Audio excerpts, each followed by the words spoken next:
Gig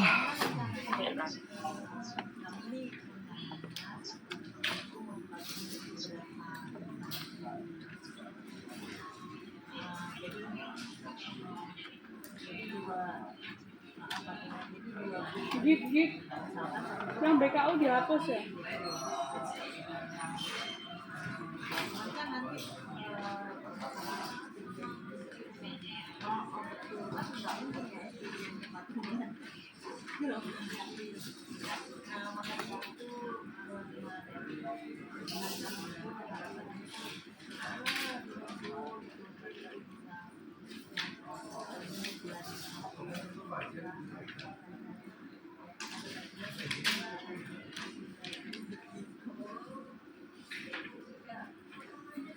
Oke, untuk yang kedua ya, pertemuan kedua, kalau yang kemarin pertama saya sudah menyampaikan kebijakan pelayanan publik, kemudian kemarin kita juga membahas tentang barang dan jasa publik gitu ya.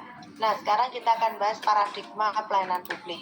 Ini kalau anak dulu S1-nya adalah administrasi publik gitu ya, paham gitu ya. Ini tentang paradigma pelayanan publik ya. Nah, kalau kita bicara tentang paradigma gitu ya, paradigma itu kan cara pandang ya, cara pandang.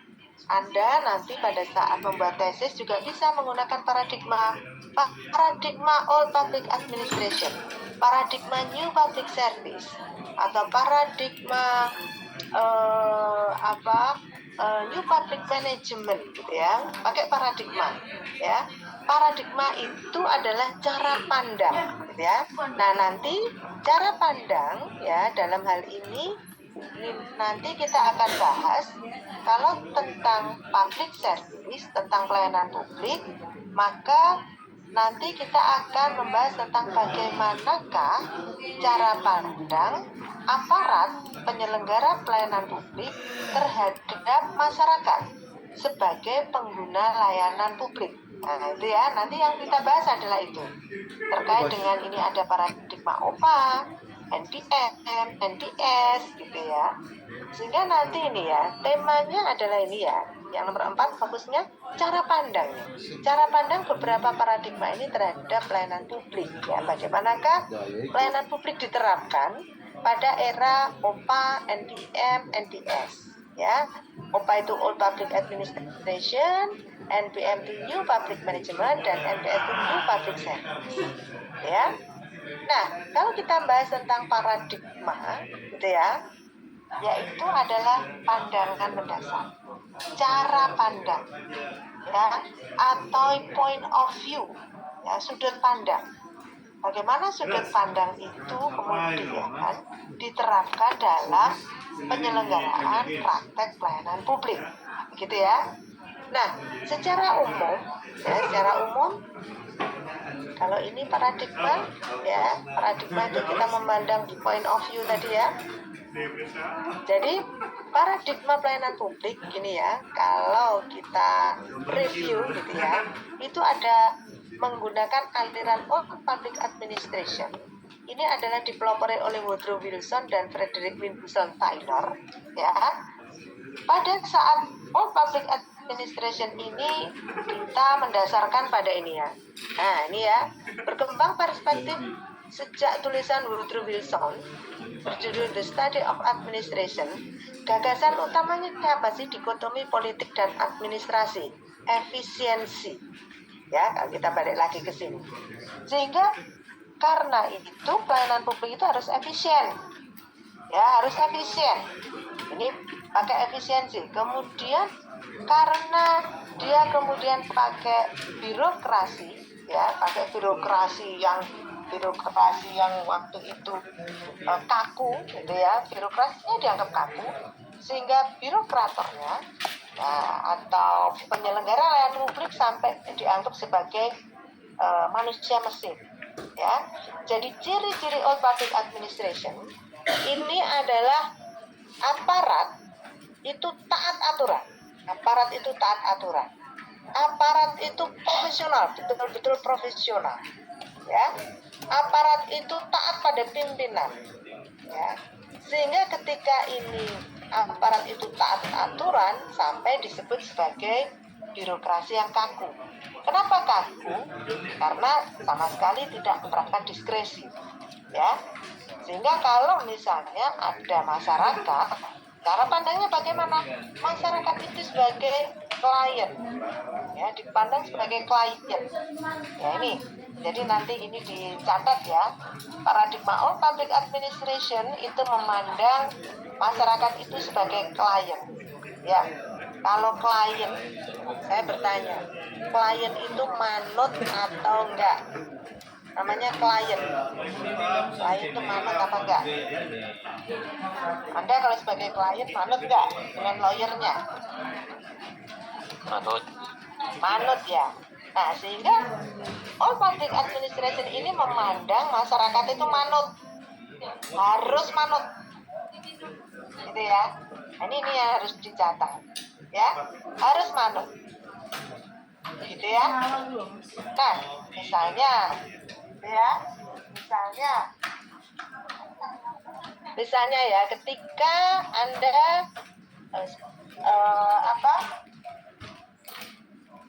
apa yang pelayanan publik apa yang masyarakat ini harus manut, apa coba?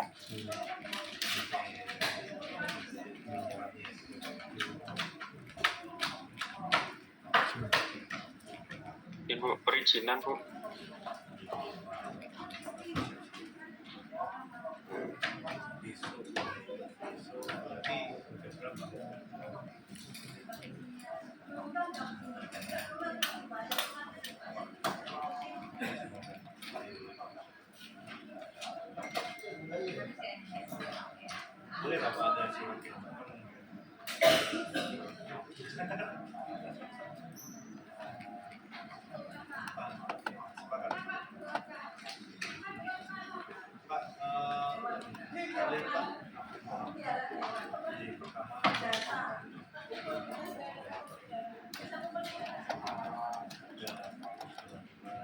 Satu lagi Pak.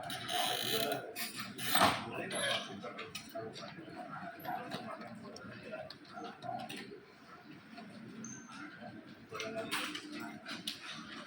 bisa dipakai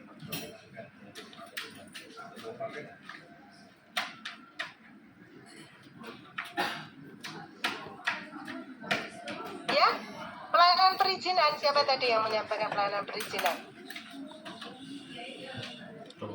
Ya Bu Erna. Ya, Ya Bu, pelayanan perizinan. maksud saya, pelayanan perizinan. Masyarakat harus apa? Manut, Harus ya nurut nggak? Bu. Iya, dengan Nurut, manut.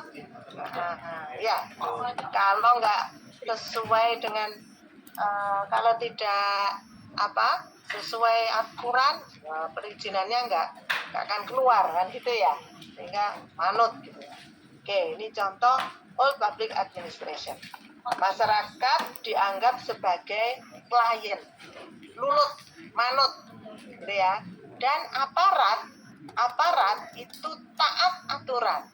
Ya, coba bayangkan kalau misalnya ya ada salah satu syarat saja yang tidak dipenuhi, kemudian izin dikeluarkan, repot apa enggak? Ya, membuat kacau apa enggak? Jadi masalah apa enggak? Kan gitu ya. Sehingga ini all public administration pun masih ada, masih harus diterapkan cara pandang ini. Lanjut yang kedua, paradigma all public administration ini kemudian dikonter atau dikritik oleh new public management. Dikritik. Kenapa dikritik? Karena aparat itu terlalu kaku, ya, terlalu taat aturan. Dan pada saat itu banyak sekali kemudian penyimpangan-penyimpangan. Pungli menjadi banyak, korupsi menjadi banyak. Justru kemudian ketika disyaratkan birokrasi itu, aparat itu harus taat aturan, justru banyak aturan yang kemudian dilanggar, ya. Nah, ini banyak kasus ya, pertanahan, perizinan, macam-macam, pertambangan gitu, yang harusnya taat aturan malah kemudian tidak taat gitu. Sehingga ini kemudian dikritik oleh New Public Management, ya, karena pada saat itu birokrasi itu menjadi red tape semuanya, ya, menjadi nggak karu-karuan. Kemudian New Public Management ini dipelopori oleh David Osborne dan Ted Gibler yang bukunya waktu itu begitu booming tahun 1992-an, ya. Apa yang dikatakan oleh David Osborne, ya, karena ternyata pada saat zamannya Old Public Administration, pada masanya Old Public Administration ini, birokrasi menjadi tidak efektif, tidak efisien, banyak korupsi justru, ya, sehingga dia berpendapat bahwa harus ada yang namanya reinventing government. Sering mendengar? Pernah mendengar reinventing government? Ya, mewirausahakan birokrasi. Nah, ini kenapa ada nggak ini yang membuat tesis, kemudian dengan perspektif reinventing government. Saya tunjukkan nanti bahwa di dalam roadmap pegawai negeri, roadmap birokrasi ternyata ada yang harus berwirausaha. Jadi menurut David Osborne, ya, aparat pegawai negeri ASN itu boleh bekerja di ranah publik, di organisasi publik, tapi harus punya jiwa wirausaha. Apa itu? Semangatnya bukan menghabiskan dana. Wah, kita kan menghabiskan dana ya semangatnya, ya. Akhir tahun kalau dana nggak habis, waduh, ini nanti dikira nggak berkinerja, sehingga berlomba-lomba harus menghabiskan dana. Ya, New Public Management. Semangatnya adalah menghasilkan dana efisien, efektif, gitu ya. Nah, ini kemudian cara pandang terhadap masyarakat, terhadap pengguna pelayanan publik juga berbeda. Pengguna pelayanan publik ini, karena ini kiblatnya adalah private, swasta. Jadi David Osborne mengatakan bahwa organisasi publik harus mulai berkiblat ke swasta.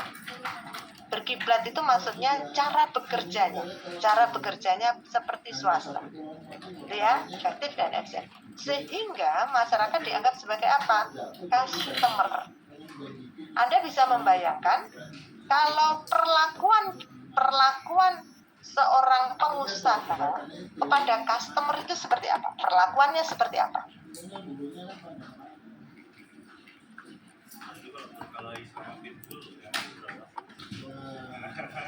Seperti apa?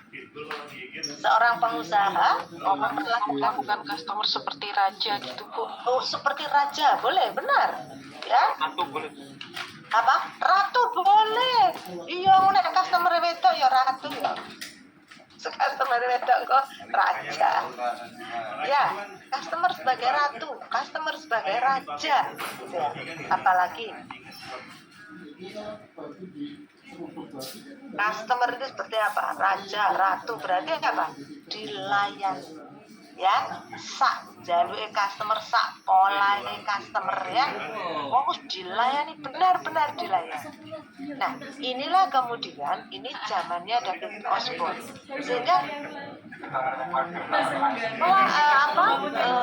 masyarakat itu betul-betul harus dilayani, ya. Nah, makanya customer. Zamannya David Osborne ini, masa ini kemudian pemerintah tidak boleh lagi yang namanya monopoli. Tidak boleh lagi namanya monopoli. Ya, makanya tahun 1992 setelah itu banyak sekali sekolah-sekolah swasta bermunculan. Ya, pemerintah sudah tidak bisa monopoli lagi. Harus ada saingan. Transportasi publik saingan. Rumah sakit, kesehatan, ya, layanan kesehatan, saingan. Ada dari swasta yang ikut berperan di dalam pemberian layanan publik, ya. Sampai sekarang kita bisa lihat, ya, bagaimana pihak swasta ikut andil di dalam pemberian layanan publik, ya. Nah, ini kemudian munculnya pihak-pihak swasta di dalam pelayanan publik itu berawal dari sini, dari cara pandangnya David Osborne bahwa organisasi publik tidak boleh monopoli, ya. Organisasi publik harus ada saingannya, organisasi publik harus meningkatkan kualitas pelayanannya. Ya, gimana mau meningkatkan kualitas pelayanan kalau dia monopoli? Ya, bagaimana sekolah-sekolah itu akan meningkatkan kualitas pelayanan? Kalau misalnya SD-nya ya siji tok, SD yang dikelola oleh pemerintah. Nah, sekarang swasta.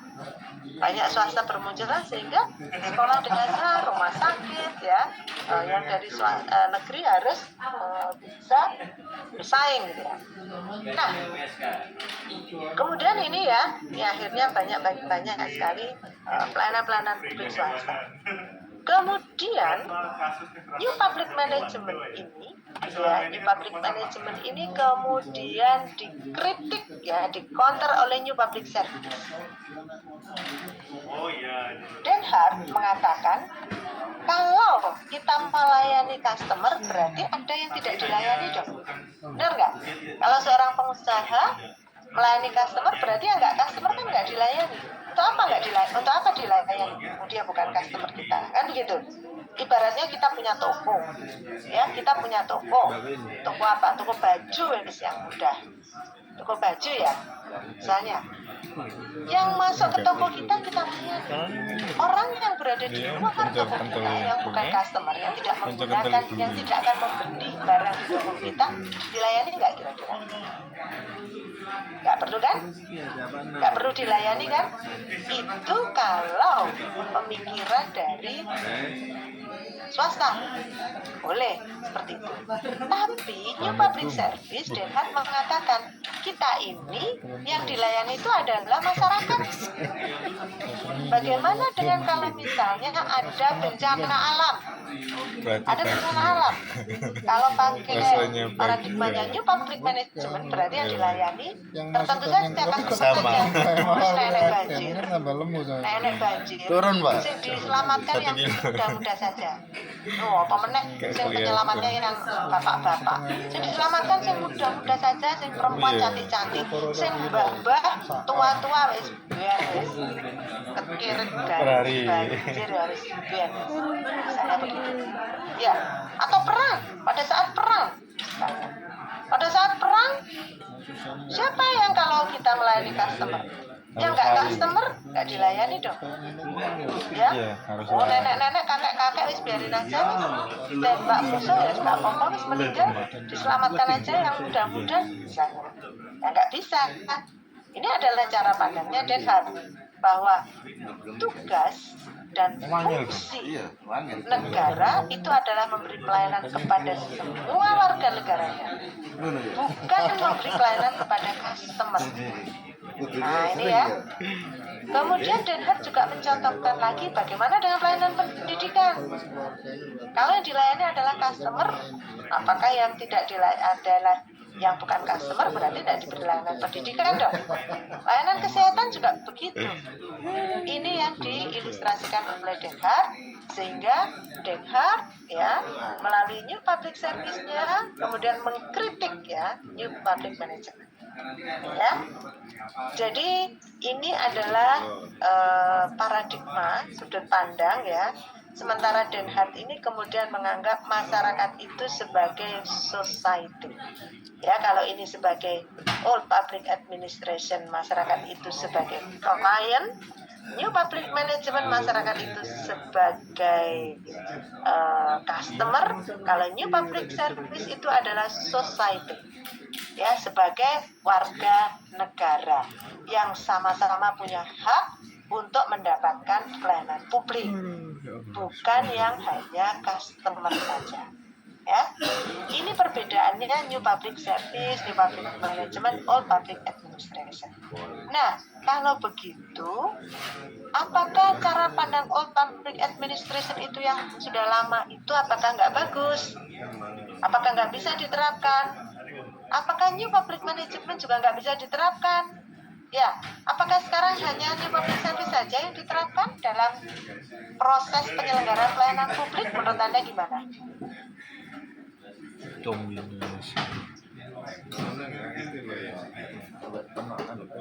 Ibu, tiga-tiganya bisa diterapkan, Bu, untuk saat ini. Iya, tiga-tiganya bisa diterapkan. New Public Management cari untung. Gimana kalau Anda jadi direksi rumah sakit? Ya, kan harus cari untung. Ya nggak? PJK cari untung. disuruh cari untung. BUMN cari untung, gitu ya. Nah, sehingga masih diterapkan. Ya, kalau all public administration ini lebih banyak pada pelayanan administrasi.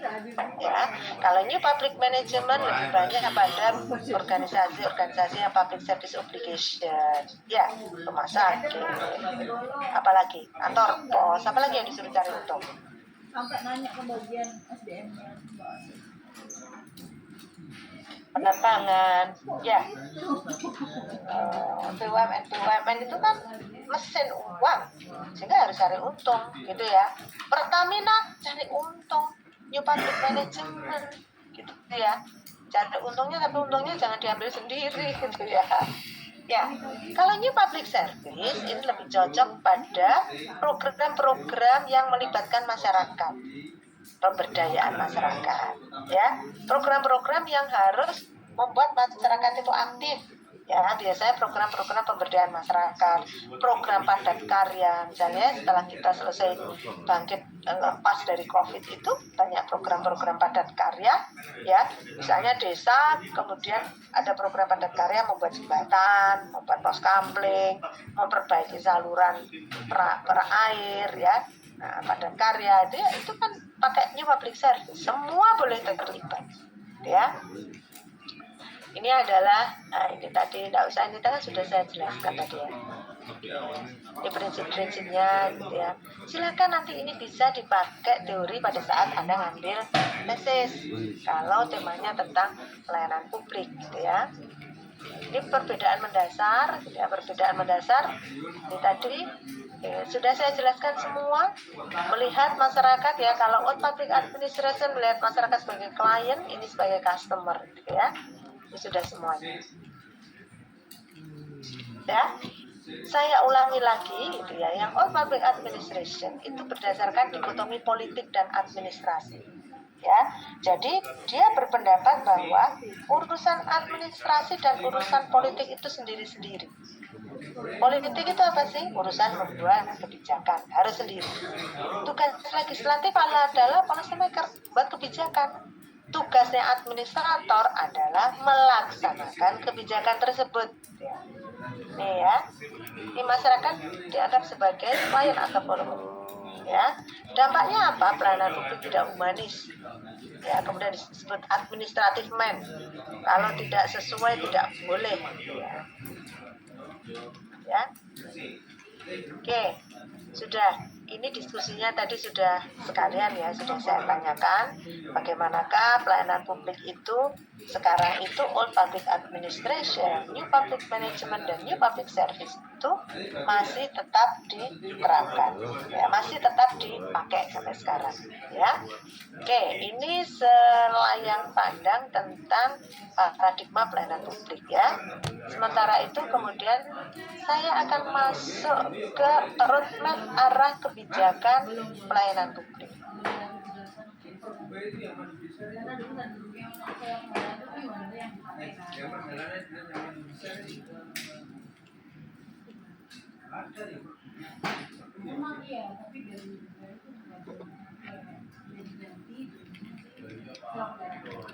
Nah,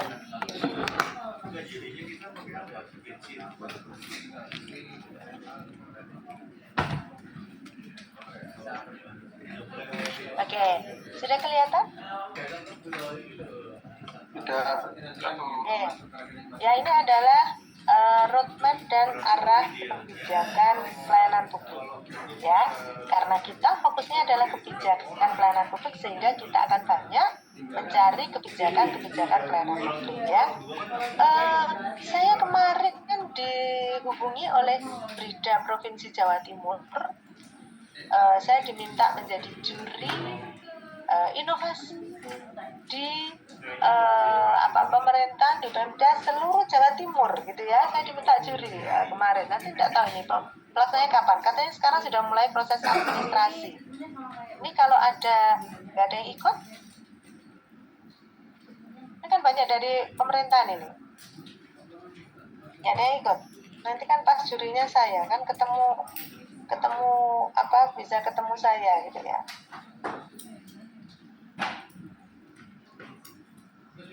Ada yang ikut. Pengumumannya dari Brida itu di sistem katanya. Ya, untuk ASN saya yang menilai untuk ASN ya. Roadmap dan arah kebijakan pelayanan publik. Ya. Nah, pelayanan publik di Indonesia dan di negara-negara dunia harus kita lihat. Karena apa? Kita harus melihat posisi kita dengan negara-negara dunia. Ya, ini ada 8 area perubahan reformasi birokrasi. Kemudian ada Grand Design dan Roadmap pembangunan ASN Indonesia. Kemudian nanti kita akan bicara tentang case study ya dan lesson learned dari bagaimana SDM pelayanan publik di Indonesia. Nah, kita lihat data dari The Global Economic, ya, kualitas layanan publik Indonesia itu peringkat 82 dari 176 negara. Ya, sedangkan posisi 5 besar itu adalah Finlandia, Norwegia, Belanda, Swedia, dan Jerman. Ya, Finlandia itu negara yang bebas korupsi juga. Tingkat korupsinya sangat rendah sekali. Sehingga indeks kebahagiaan ya, daftar indeks kebahagiaan itu menjadi tinggi di Finlandia. Ya, sekarang kan untuk melihat suatu negara itu maju, berkembang, ya, itu kan kalau dulu kita selalu pakai Gross Domestic Bruto, GNP. GNP-nya berapa? Pendapatannya berapa? Ya, indikatornya adalah uang. Punya uang berapa? Tapi sekarang sudah bergeser, ya, bahwa indeks itu pakai indeks kebahagiaan, ya, indeks kebahagiaan. Nah, ini Indonesia indeks kebahagiaannya sampai mana ya? Kayaknya Indonesia stres terus ya. Terbukti sekarang ada yang namanya Posyandu ODGJ, Posyandu Jiwa. Wah, ya, karena angka kesetresan di Indonesia tinggi ya. Sekarang ada Posyandu Sehat Jiwa. Ada data dari United Nations e-government survey ya, itu tahun 2022, Indonesia berada pada peringkat 77 dalam pengembangan pelaksanaan SPP. Tapi lumayan. Nah, kita SPPE kita bagus gitu ya. Ya, tahun kemarin SPPE di Jawa Timur yang terbagus adalah di Banyuwangi ya, SPPE yang terbagus. Nah, ini karena semua memang harus berbasis elektronik. Nah, ini kalau kita lihat ya, ini adalah perbedaan pelayanan publik di negara-negara Indonesia dan dunia. Kita lihat data Corruption Perception Index Transparansi Internasional. Denmark nomor 1, New Zealand, Indonesia 110. Mungkin ini data tahun 2023. Ya, nanti kalau disurvei lagi tahun 2025 ini Indonesia BS nomor 200 berapa? Ya, gara-gara ada korupsi di tambang dan di Pertamina gitu ya. Spektakuler beritanya ya, nilainya sangat fantastis sekali. Nah, ini ya Corruption Perception Index. Jadi Denmark, New Zealand adalah negara yang bebas korupsi, ya. Dan di dalam data indeks kebahagiaan ternyata negara-negara tersebut yang bebas korupsi itu adalah negara yang dengan indeks kebahagiaan tinggi. Nomor 2 ada Government Effectiveness Index tingkat ASEAN, ya. Singapura nomor 1 ini tingkat ASEAN, ya, tingkat Asia. Indonesia nomor 17.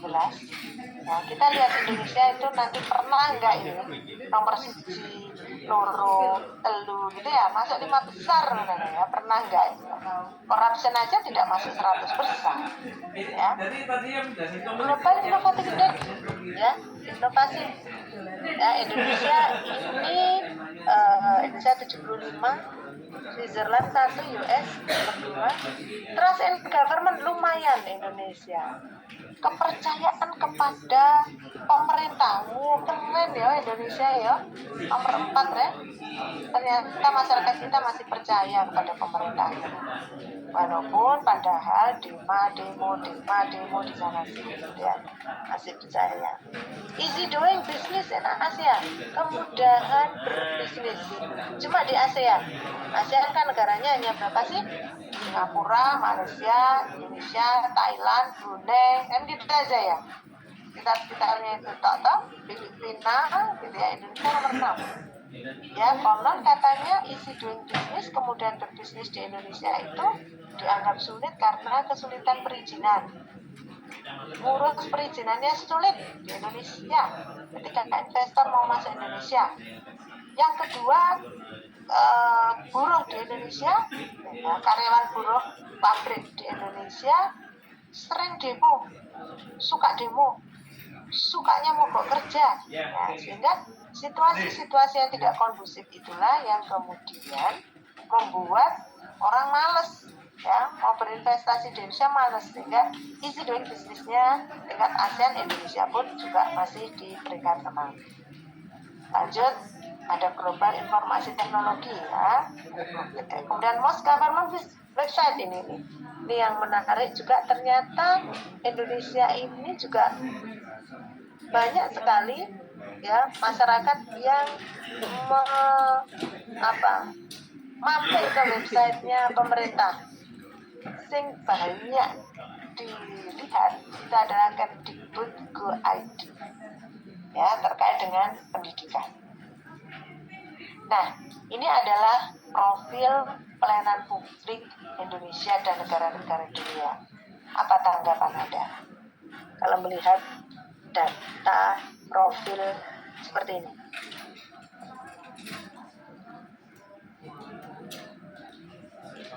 Kasihan kok. Oh, kasihan yo. Sakno Indonesia gitu ya. Apa lagi?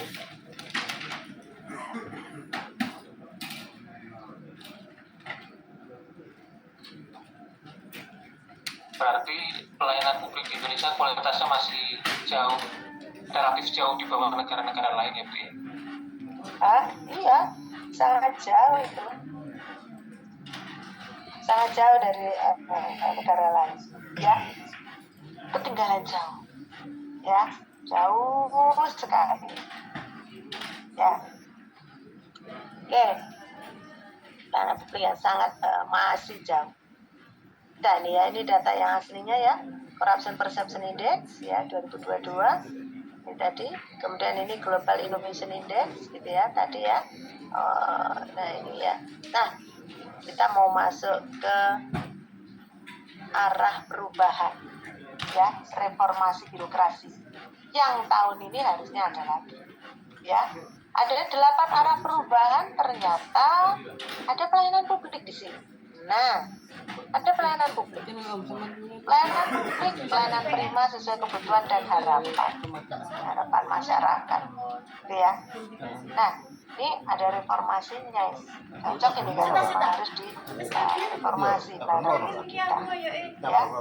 Nah, kita jauh sekali. Ini tadi pelayanan publiknya, gitu ya. Nah ini ya, ini adalah Grand Design Pembangunan Kualitas ASN ya, Grand Design Pembangunan Kualitas ASN. Coba kita lihat, habislah, sudah selesai tahun 2025 ya. Kalau dulu tahun 2013 fokusnya pada administrasi kepegawaian. Kenapa fokus di administrasi kepegawaian? Karena waktu itu administrasinya masih karu-karuan ya, yang sudah meninggal juga masih dapat masih mendapatkan ini pensiun gaji itu kan gak karu-karuan ya. Bahkan si A sudah pindah di kementerian, sudah pindah di instansi lain, bahkan mungkin pindah di kota lain, administrasinya masih gak karu-karuan. Sehingga Grand Design Pembangunan Kualitas SDM yang pertama itu adalah pada administrasi kepegawaian. Ya. Kemudian yang kedua adalah mulai pada manajemen SDM, mulai memanage, ya, harus meletakkan the right man in the right place, misalnya harus meningkatkan mulai menata kembali ya, diletakkan di tempat yang sesuai. 2025 ya, mulai 2020-2025 ini kemudian pengembangan potensi human capital. Ini sudah mulai pengembangan human capitalnya, ya. Apa endingnya? Birokrasi bersih, kompeten dan melayani. Ada tetap ada melayani, karena memang tugasnya birokrasi itu adalah memberi pelayanan publik kan gitu. Ya, kita lihat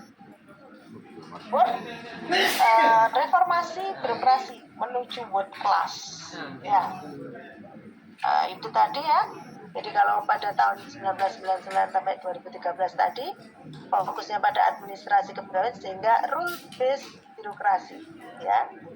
Berarti ini adalah berdasarkan aturan, ya, birokrasi yang harus berdasar aturan, taat aturan, ya. Kemudian ini adalah manajemen SDM, performance based birokrasi. Ingat nggak? Semuanya performance based, ya. Sehingga kalau misalnya dapat honor, ya honornya harus dari performance based, diukur dari kinerja, fokusnya pada kinerja, ya. Kemudian 2019 sampai 2025 yang sekarang sudah tinggal beberapa bulan lagi, kita fokus pada dynamic governance, ya, sebuah pemerintahan itu yang harus agile, harus dinamis, harus bisa menyesuaikan, ya, dengan perkembangan zaman, dengan perubahan kebutuhan masyarakat, perubahan persoalan isu-isu publik yang ada di masyarakat. Ini kemudian saat ini eranya dynamic governance, ya. Nah, saya lanjutkan. Masih bersama saya kan? Nanti jangan-jangan saya ditinggal. Mas Prasetyo masih bersama saya, masih Amalia, masih ya, Asep, Yosa, Yuni, siap ya, Elis, Eti, Farhan, Febriana, Indrina, Melina, siapa lagi? Noris, ya. Kemudian sudah Sinta, Wahyu, ya, masih bersama saya. Oke, selanjutnya apa sih? Wah, ini kalau ini roadmap pembangunan aparatur sipil negara. Kita fokus di sini aja. Habis sudah ini 2024, gitu ya. Birokrasi berkelas dunia, ya. Keren toh? Keren, mimpinya keren. Lumayan lah kita bisa maju, bisa bermimpi, ya. Birokrasi berkelas dunia, smart ASN ini loh. Ada entrepreneurship, ya. Bahwa sekarang ini roadmap pembangunan aparatur sipil negara menuju birokrasi berkelas dunia. Apa birokrasi berkelas dunia? Menuju smart ASN, ya, menuju smart ASN. Smart ASN itu adalah seorang ASN yang berintegritas, nasionalisme, profesionalisme, wawasan global, IT dan bahasa asing, hospitality, networking, dan entrepreneurship. Ada new public management di sini. Nah, kalau yang dari instansi, ya, bisa melihat ini penerapan kebijakan smart ASN. Wah, sudah smart kan ASN-nya? Ya, ini kan belum ada nih yang mengintegrate, menganalisis. Sudah fokus pada paradigma new public management. Jadi Anda menganalisis smart ASN dari entrepreneurship-nya. Ya, kurang apa sih seorang ASN? Seorang ASN yang entrepreneurship mungkin awareness-nya, kesadarannya untuk kesadaran untuk berinovasinya masih kurang misalnya seperti itu, ya. Nah, ini entrepreneurship. Semua KB berdasar. Ini menuju apa? Menuju digital talent dan digital leader. Nah, kita lihat profil ASN, ya. Sesuai yang Ada belum, kan di situ, saya ada di situ salah satunya ya. LPG lainnya sesuai ASN kita ada pegawai negeri dan ada pegawai Berverifikasi yang mana? Ya, coba kalau kita lihat 3.795.302. Anda kalau melihat profil ASN ini, ya, profil tahun 2023 ini ya, saya belum saya ganti ke 2024, namun ini sudah. Coba kalau Anda melihat profil ASN ini, Sebentar. apa yang bisa Lainnya sesuai yang Anda komentari? Mengapa? Itu yang apa dulunya? Apa SPJ-nya, perjalanan?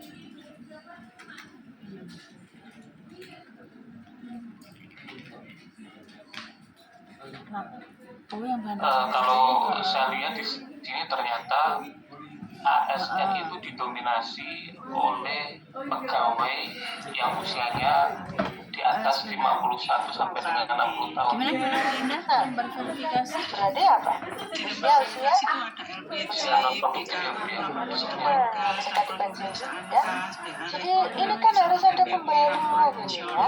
Itu uangnya wis 51 tahun sampai 60 tahun wis gaptek ya. Apalagi mau menerapkan SPBE angel wis. Ya. Suruh teknologi wis gak nyambung. Sehingga mungkin kalau pelayanan publik ya yang memberi pelayanan mohon maaf gaptek usia-usia menjelang pensiun gitu ya. Bagaimana mau profesional, bagaimana mau menuju birokrasi yang berkelas university, waduh lah semakin jauh. Kalau SPM-nya GU Ya, BPKAD. mobilnya tadi 51 34% ya, usia-usia sudah tua ya. Ingat, apalagi nanti puncaknya tahun 2035 ya, puncaknya bonus demografi.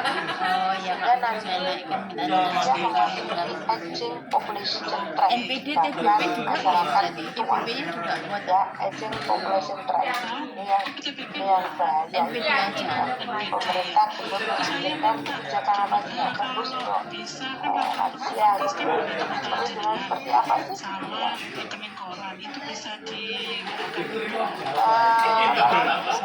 proses pengawas ada 6% anggota JPT ya. Nah ini mulai fungsional jabatan fungsional ya.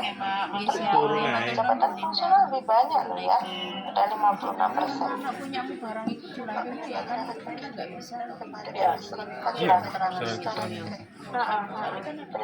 itu nggak match. Nah ini pegawai pusat dan daerah. Oh ternyata pegawai sipil banyak yang di daerah ya 75%. Sarjana mendominasi ya. Masa kerja yang paling banyak 6 sampai 10 tahun. Oke, sekarang kalau saya ganti ini kan PNS. Sekarang kalau P3K, apa yang bisa Anda komentari terhadap data gambar P3K ini?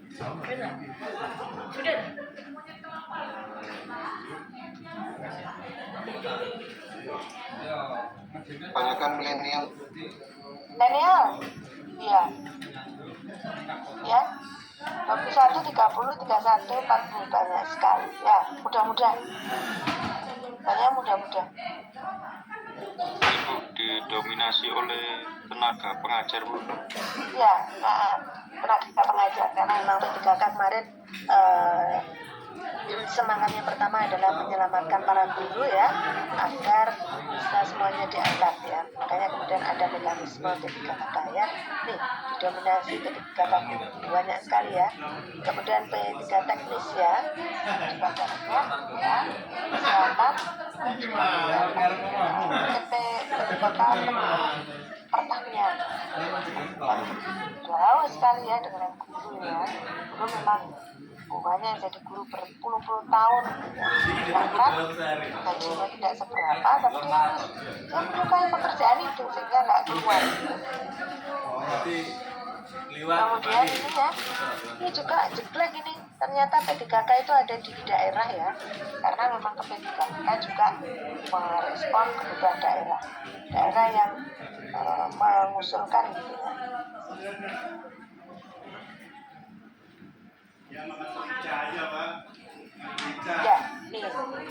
sangat jelek sekali. Kemudian dari ini juga sarjana 89 ya. Ya, masa kerjanya ya baru 0 sampai 10 tahun, jadi muda-muda masih baru sekali ya. Itu ada 4.809 ya, ya sekali.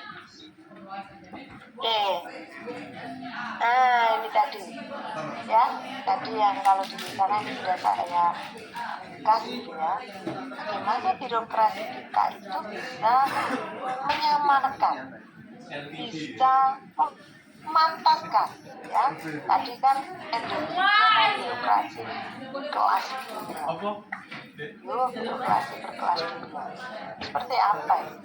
Nah, ya, coba ini corruption perception index tadi ya sudah saya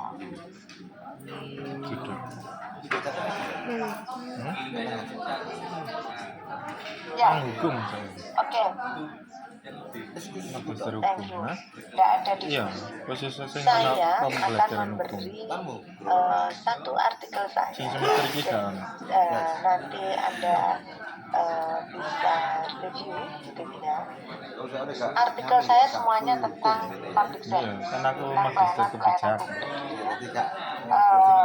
Nanti kalau misalnya coba dari artikel itu seolah-olah Anda adalah policy maker, ya.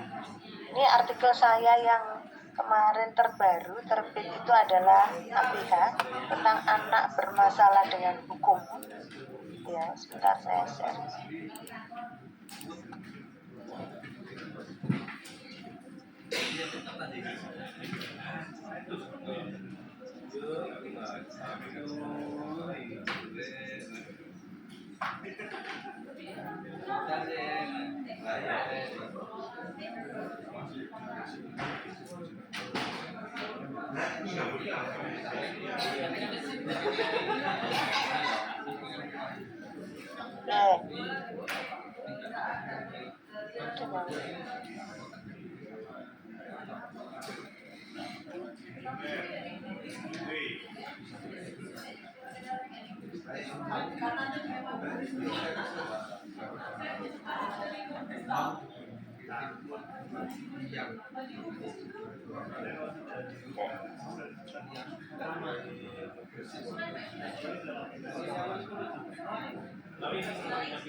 Oke, itu saya share artikel ya, itu artikel terbaru saya ya, tentang anak bermasalah dengan hukum, gitu ya. Silakan, coba silakan didiskusikan. Anda review artikel tersebut, terus Anda seolah-olah apa yang harus Anda lakukan, gitu ya, kalau Anda menjadi policy maker, gitu ya. Jadi silakan dibaca, kemudian kita diskusikan. Kalau seandainya Anda menjadi policy maker, gitu ya, itu seperti apa yang harus Anda lakukan. Kemudian ada yang salah nggak dengan pelayanan kita, pelayanan publik kita. Nah, itu coba silakan.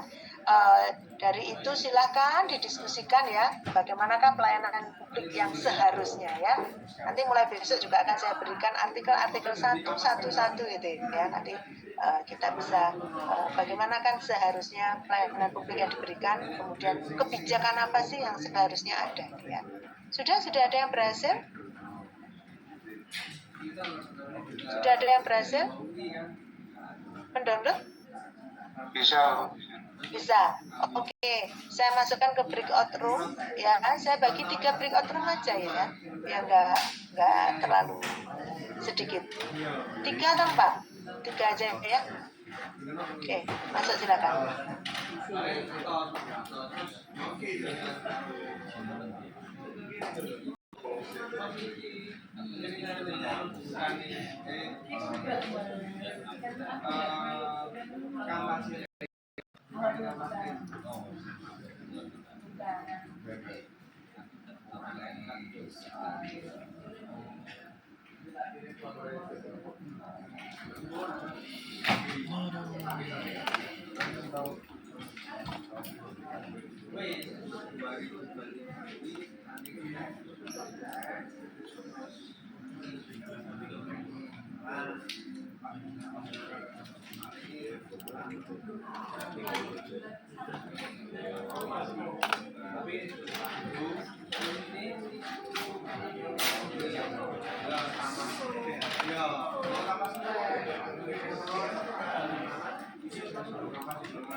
PPN-nya kan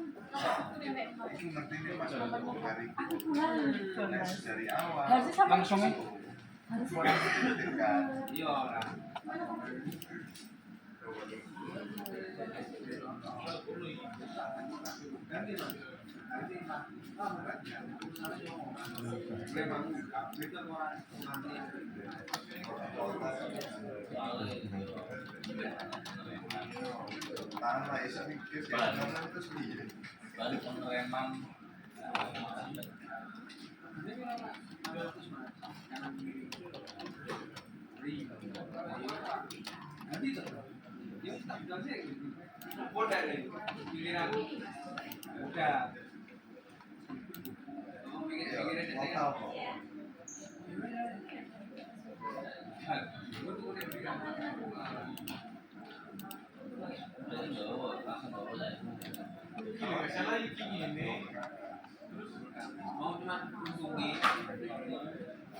Ini nge-review artikel ya Mas Mbak ya? Oke Mbak, ya baca. Kayaknya kita melihat sebagai kalau kita bikin sebagai pembuat kebijakan gitu ya. Ntar aku mau coba baca artikel. Oke Mbak.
para fake kan maksudnya Pak Mo.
Kuliah juga paten tugas yang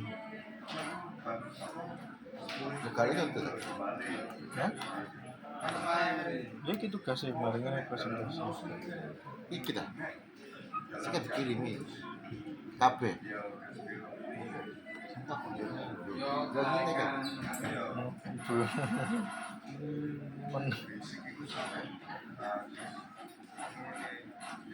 bibir nih kayak cak hei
Kakak.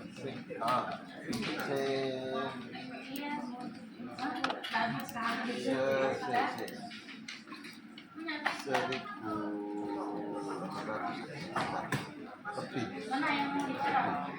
Tak cek dulu ya. Tak cek dulu ya. Tak cek dulu. Iku ana gene Google Drive. Kali.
Oke. Oh, lagi surat itu.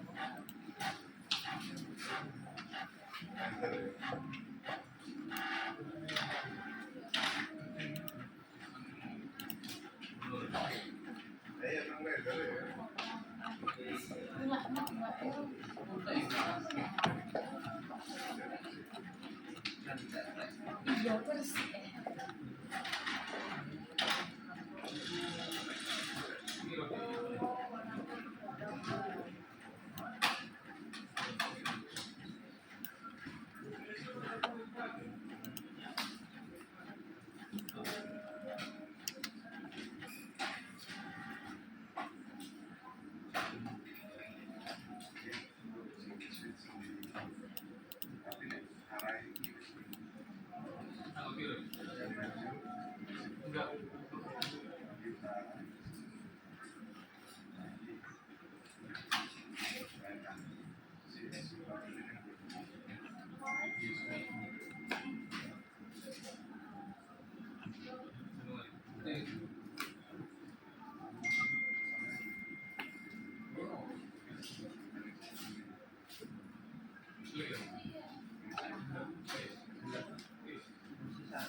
Apa Mbak?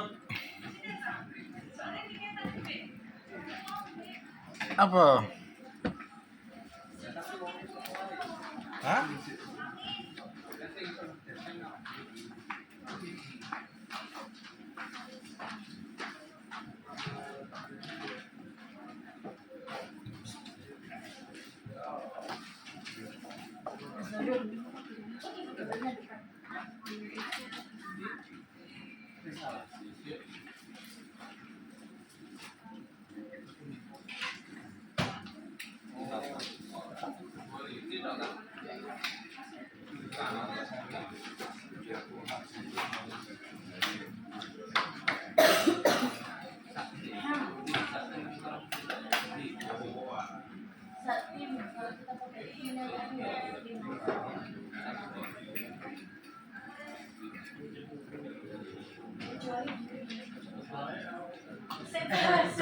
Si aku belum selesai ngomong, ya Allah.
Gimana ya?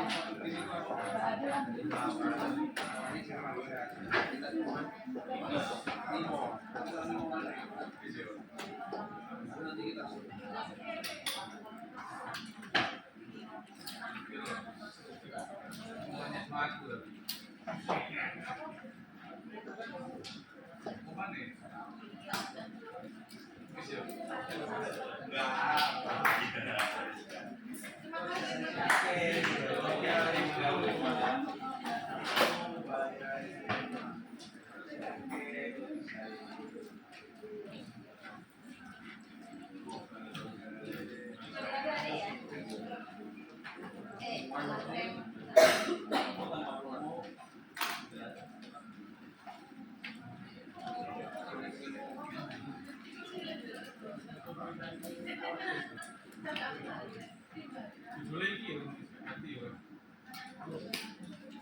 Probolinggo. Oke.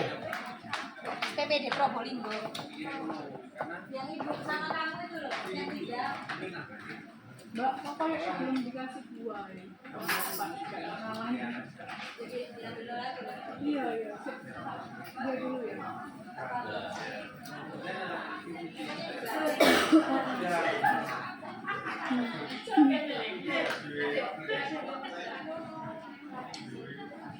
Lah iya.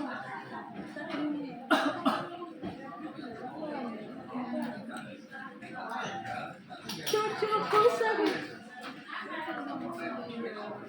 Dia di sini.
Assalamualaikum.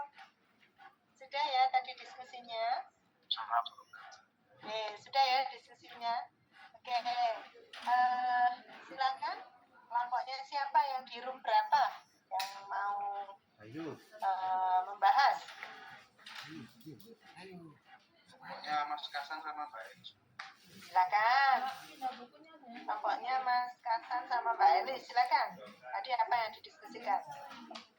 Oke, tadi sudah didiskusikan bersama. Jadi ringkasan paper ini membahas tentang desa-desa di Jawa Timur, menggabungkan cara-cara tradisional dan buku modern atau positif untuk melindungi anak-anak dan remaja. Dan penelitian ini juga menunjukkan bagaimana desa-desa ini berinovasi dalam memberikan layanan publik dengan menyesuaikan antara aturan formal dan cara-cara informal. Nah, tantangannya ini akan disampaikan oleh Mbak Elis. Monggo Mbak Elis. Oke, baik Mas Farhan. Tadi di breakout room ada Mbak Farah juga, Mas Noris, Mas Prasetyo, Mas Farhan, dan Mas Kasan, Bana. Jadi kami tadi diskusi ada beberapa tantangan di layanan publik. Pertama, adanya tantangan adaptasi kelembagaan, di mana terdapat kesenjangan bahwa sistem layanan publik itu mungkin tidak mampu untuk beradaptasi secara memadai dengan kebutuhan lokal dan konteks budaya, yang sehingga hal ini tuh mengakibatkan atau menyebabkan inefisiensi dan kurangnya legitimasi dalam pemberian layanan. Kemudian tantangan kedua yang kami identifikasi adalah ketidakadilan akses, di mana adanya ketimpangan yang dapat menciptakan menciptakan ketidakadilan dalam akses layanan publik khususnya bagi kelompok-kelompok yang terpinggirkan dan mengindikasikan adanya masalah sistemik dalam kerangka layanan publik. Kemudian diskusi terkait dengan rekomendasi sebagai policy maker.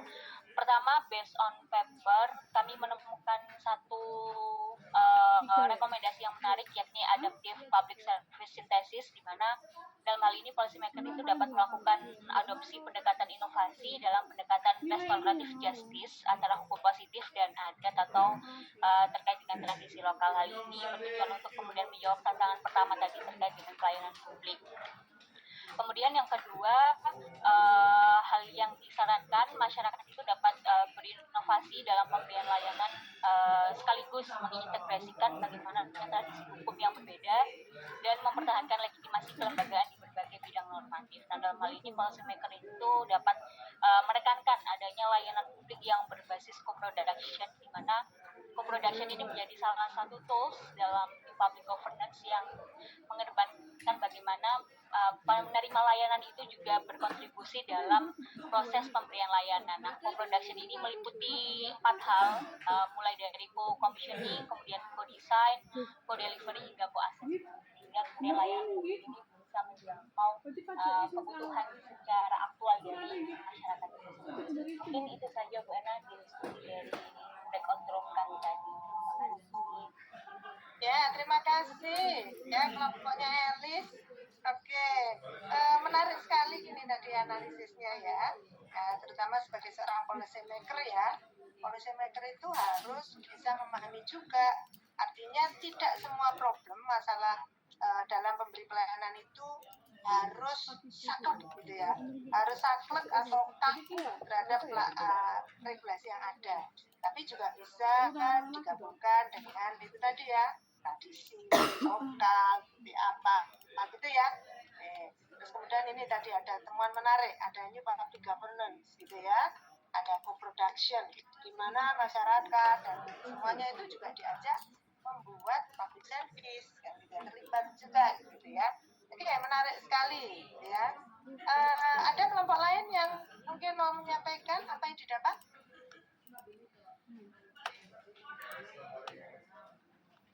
Izin Ibu kelompok 2. Oke, silakan kelompok 2 boleh. Jadi kami berdiskusi sebelumnya. Jadi artikel ini sendiri kan membahas bagaimana inovasi layanan publik itu dalam sistem perlindungan anak di desa Indonesia, dan ini berfokus pada bagaimana otoritas desa menegosiasikan keadilan tradisional dengan struktur hukum modern. Lalu salah satu aspek yang kami temukan penting ini adalah belum di share nak. Maaf Ibu, belum bisa share screen, ini ada kendala. Yang teman sebelumnya? Oh iya Ibu, sebentar. Nah, kalau nggak bisa di share juga nggak apa-apa deh wes. Disampaikan aja wes, nggak apa-apa. Oh iya, baik Ibu. Setelah kami baca, terdapat salah satu aspek yang penting yang ditemukan, itu adalah adanya keragaman dan juga kompleksitas dalam penanganan kasus anak. Nah, misalnya ada di Madiun yang mana mempunyai pendekatan yang komprehensif dalam menangani berbagai masalah anak di desa tersebut. Nah, mereka di Madiun ini sendiri menyelesaikan masalah di tingkat desa terlebih dahulu sebelum ke pihak berwenang seperti itu, dan di Mojokerto lebih berfokus pada penyelesaian internal keluarga. Lalu di Sidoarjo itu lebih ke sumber daya sehingga lebih menekankan pada penyelesaian internal juga. Sehingga dari permasalahan ini itu bisa disimpulkan bagaimana inovasi layanan publik dan sistem perlindungan anak di pedesaan Indonesia terjadi di tengah interaksi antara sistem hukum formal modern dan juga sistem tradisional yang sudah ada di tingkat desa. Lalu poin dari sebagai decision maker akan disampaikan oleh rekan kelompok kami, Bu Findina. Terima kasih. Izin Ibu akan melanjutkan hasil diskusi kami. Artikel ini juga membahas dinamika kekuasaan dalam proses pengambilan keputusan yang melibatkan banyak pihak, lalu adanya keterlibatan lembaga formal seperti kepolisian dan layanan sosial yang bervariasi antar desa, dipengaruhi oleh jarak geografis dan kepartaan kasus. Letak desa yang dekat pusat kota, misalnya Sidoarjo, lebih sering berkonsultasi dengan polisi dan layanan sosial, sedangkan desa terpencil, misalnya Nganjuk, di Nganjuk, lebih sering menangani kasus secara mandiri karena keterbatasan akses ke lembaga formal. Sebagai seorang decision maker, langkah-langkah yang dapat dilakukan adalah memberikan pelatihan kepada kepala desa, tokoh masyarakat, dan pemuka agama tentang perlindungan anak, hak anak, serta prosedur hukum yang berlaku agar mereka dapat mengambil keputusan yang lebih adil dan efektif. 2. Mengalokasikan dana khusus untuk perlindungan anak seperti pelayanan konseling, penyediaan rumah aman, dan memperkuat sistem pemetaan kasus agar terdokumentasi. Artikel ini memberikan wawasan tentang inovasi layanan publik dalam sistem perlindungan anak di pedesaan Indonesia. Ya, Bu. Silakan dilanjutkan, Mbak. Mungkin itu saja Ibu dari kelompok kami. Terima kasih. Ya. Oke, terima kasih Mbak Melinda dan Bu Imrina ya, yang tadi sudah mendetailkan tadi masing-masing ya, karena penelitian ini memang di Mojokerto, Sidoarjo, Madiun gitu ya. Jadi ternyata berbeda-beda gitu ya cara menyelesaikannya. Gitu ya. Sebagai informasi, ini adalah penelitian saya didanai oleh Dana Dikti ya. Jadi nanti besok saya kasih semua artikel-artikel saya itu didanai oleh Dana Dikti. Jadi ini menarik sekali ini ya. Oke, lanjut. Satu lagi kelompok dari breakout room 1. Silakan yang breakout room 1.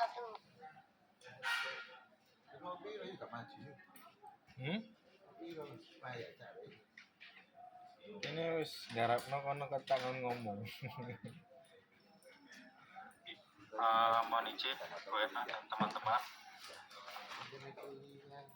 untuk hasil diskusi singkat kelompok kami, kelompok 1, yaitu bahwasanya artikel ini meneliti tentang pola inovasi pelayanan publik dan kelembagaan dalam sistem peradilan anak di pedesaan melalui analisis sistematis terhadap praktek di 5 desa di Provinsi Jawa Timur.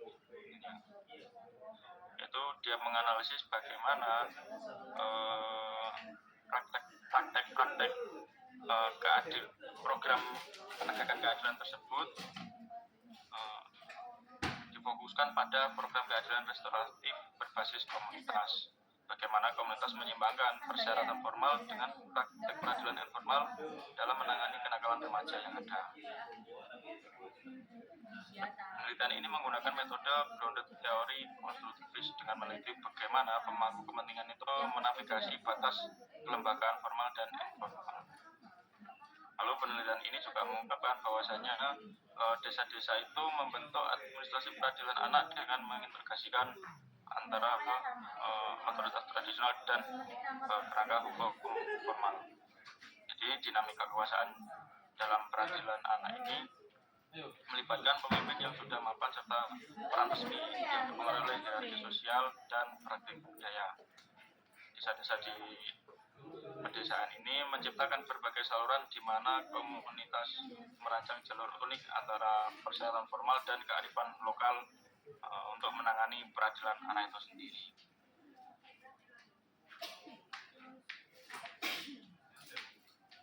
Hasil kaji menjelaskan bahwasanya peradilan anak ini yang berbasis di desa ini menunjukkan bahwa tingkat keberhasilan yang beragam dengan setiap komunitas mendefinisikan efektivitas secara berbeda. Keberhasilan itu diukur melalui rekonsiliasi, kehadiran sekolah, hubungan keluarga, dan pendapatan yang sama. Kepatuhan budaya tidak selalu sejalan dengan perubahan perilaku, sehingga transformasi jangka panjang sulit untuk ditelusuri. Lalu praktek-praktek peradilan di pedesaan ini juga memperluas batas teoritis inovasi layanan publik melalui praktis kelembagaan. Di dikaitkannya dengan pluralisme hukum dan kerangka nilai publik dengan menyoroti sistem kelembagaan dalam penyelenggaraan layanan.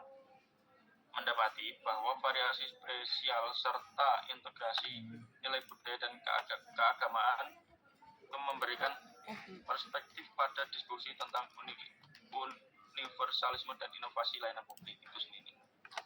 Lalu di situ dijelaskan bahwasanya peneliti juga mengungkapkan hambatan dan isu keberlanjutan dalam keterbatasan sumber daya, ketidakpastian hukum, dan batasan sistemik yang mempengaruhi hasil kasus peradilan anak di desa-desa tersebut.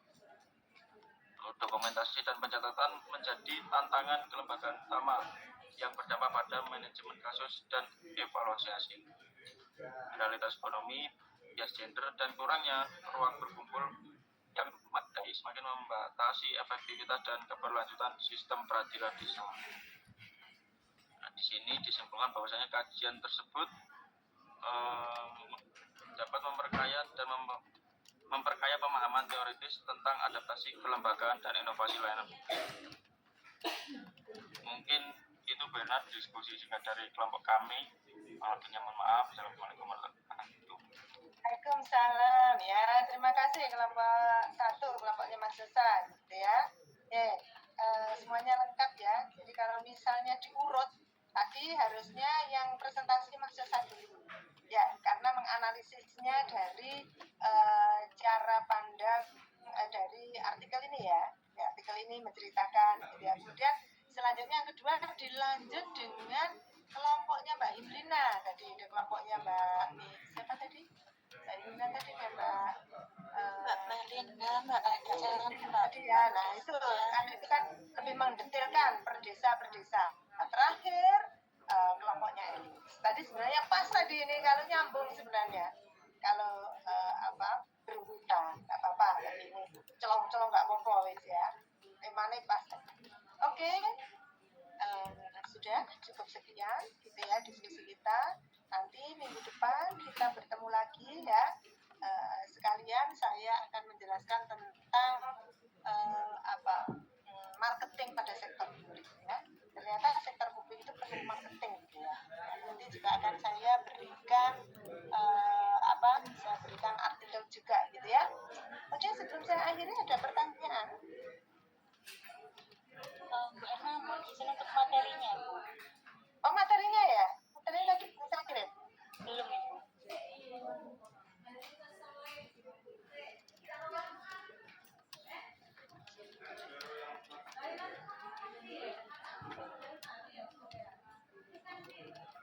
Sudah tak tutup nak.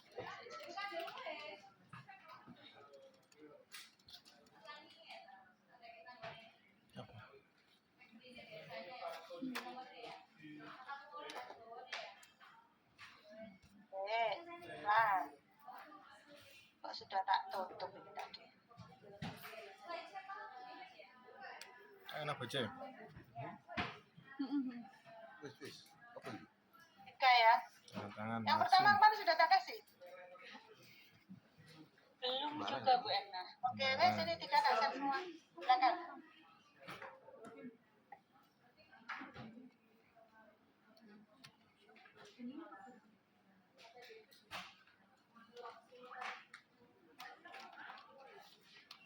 Apa ini?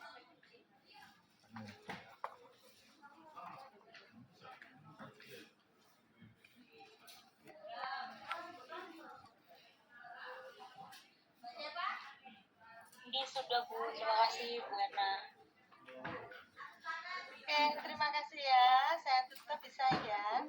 Ya, sehat semua, gitu ya. Makin semangat semua, terutama membuat proposal. Ya,